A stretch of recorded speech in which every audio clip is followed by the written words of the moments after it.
Morning, students. So we'll start with our next module, that is module 3. So the content of this topic is already been delivered to you through WhatsApp and mails. So these are the topics that are to be covered in module 3. Okay, we'll study one by one. So our first topic in module 3 is fundamentals of class. Okay, no, you already know that a class is a blueprint or entity in which data and functions are put together. Okay, a class is similar to structure concept in C. You have already studied the concept of structures in C and also in C++. It is similar to the structure concept. Okay, a class is usually declared by using a class keyword followed by class name and open brace and close brace. Within that open brace and close brace, we will write n number of variables and n number of methods. Okay, this is the syntax of class followed by class name, type variable 1, type variable 2, like that I can insert n number of variables followed by method 1, method 2 up to method n respectively.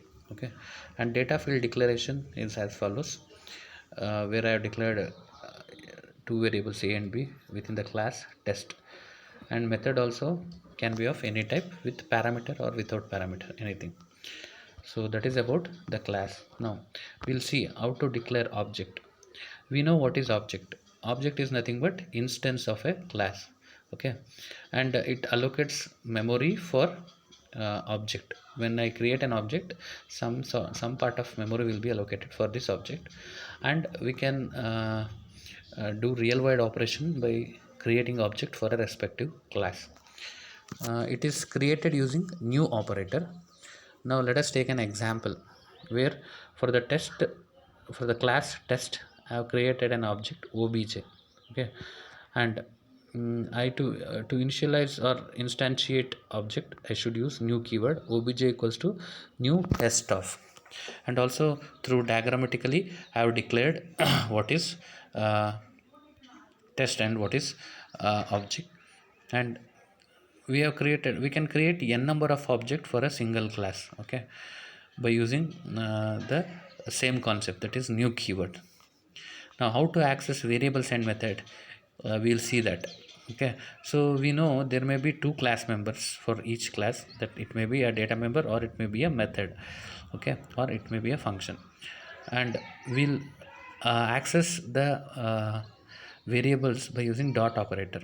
Okay, so for the previous example, that is test obj, I can assign value like this, obj dot name equal to xyz. So for the variable name, the value will be stored as xyz. Similarly, I can call an method or function using obj dot operator. Here I am calling display method by using obj dot display. Okay, likewise I can call n number of object by passing parameter as well. Okay, that is represent through pictorially, you can refer that. Now we'll see our next example. I have created a class rectangle. Okay, with two variables height and width, and within the same class rectangle I have created a method called area whose return type is void. Okay, inside the method area I am computing the multiplication of height and width. I am storing that in a variable called result, which is of type integer, and I am displaying the value of result. So that is being done in the class rectangle. Now we have created one more class called demo. So in the demo class, I have written the main method by using public static void main. Okay, and I am creating an object by using new keyword, that is rectangle ob1 is equal to new rectangle, and I am giving the value for height and width as follows: ob1 dot height equal to 4, ob1 dot width equal to 5, and I am calling the method area by using ob1 dot area. So this will print me the multiplication of 4 into 5, which is stored in the variable result. Okay, that will be printed in the method area. Let us see one more example. I am creating a class employee with four attributes, that is four variables: name, SSN, email, and year of birth. All the return type is string only. And in the class demo, I am writing the main method, and I am creating the object for the class employee. using e1. Okay, and I am providing the value for each attributes, that is e1.name, e1.ssn, e1.mail, e1.year of birth respectively. So if I create one more object e2, I can give any other values. Okay, and I am printing the respective values for e1.name, e1.ssn, etc. So these are the two examples. Now we'll move on to our next concept, that is constructors in Java. Okay, constructors are nothing but it is a special member function of a class which is automatically created when we create instance of a class. That is, when we create object for a class, constructor will be automatically called. Okay, there are two types of constructors, that is default constructor and parameterized constructor and copy constructor. Sorry, three types.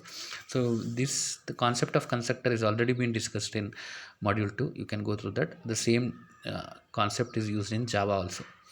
Now these are some of the properties of constructor. I can go through this. Now we'll take first example. I have created a constructor called rectangle. Within the rectangle I have declared two methods, height and width. Okay, uh, I have used two constructors, that is one is default constructor and other is parameter constructor. Rectangle, where in default constructor I am printing default constructor printf statement, and also I am assigning value 10 and 20 for height and width respectively. And for parameterized constructor I am equating height and width to h and w respectively. Okay, and I'm using one method called area which will print the multiplication of height and width, and it will be stored in result. And in the class demo I am creating a main method. In the class demo I am creating a main method where I am creating two object 1 and object 2. Okay, object 1 will call for default constructor and object 2 will call for parameterized constructor.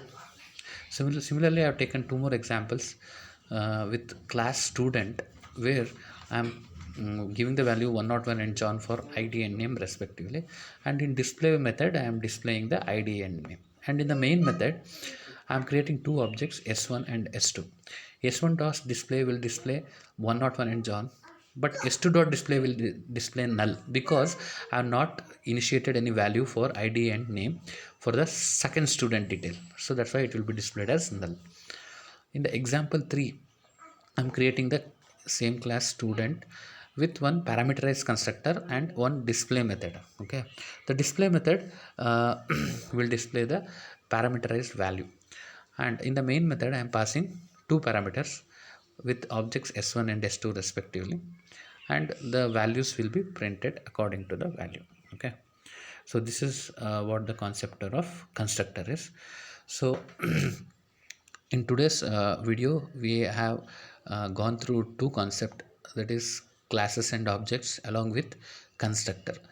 Okay, these concepts are already been studied in module 1 and 2, but that was a platform with C++, but here we are studying with respect to Java. Okay, so I'll be updating all the topics in the YouTube channel. Please do watch my videos and go through the soft copy that I have given to you. And if any doubt is there, do ping me through mail or WhatsApp. I'll be solving your doubts. Thank you.